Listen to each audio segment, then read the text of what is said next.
ఎవరన్నా కానీ బయటికి వెళ్ళిన వెంటనే ఆచం తుమ్మిన వెంటనే మనిషి జీవితంలో అనుమానం, దీనికి ఇప్పుడే తుమ్మొచ్చిందా, వీనికి ఇప్పుడే తుమ్మొచ్చిందా.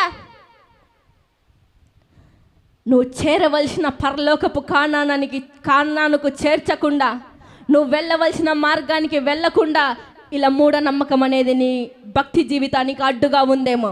ఈ భక్తి జీవితానికి ఇది అడ్డుగా ఉన్నప్పుడు దీన్ని ఈరోజు తుడిచి వేసుకుంటే నీ జీవితం కానానుకు చేరుతావు. బహుశా నీ జీవితంలో మూఢ నమ్మకాలుగా నువ్వు జీవిస్తున్నావా? మూఢనమ్మకంతో నువ్వు బ్రతుకుతున్నావా? నువ్వు మూఢనమ్మకంతో నడుస్తూ కూడా అయ్యా నా ముందర నువ్వు నిలబడవు, నా వెనకల నువ్వు ఉండు, నాకు తోడుగా ఉండు అంటున్నావా? ఏ మూఢనమ్మకం భక్తికి నువ్వు అలవాటు పడిపోయినావు? ఏ మూఢనమ్మకంతో నువ్వు జీవిస్తున్నావు? రాహేలు మూఢనమ్మకం అనే భక్తితో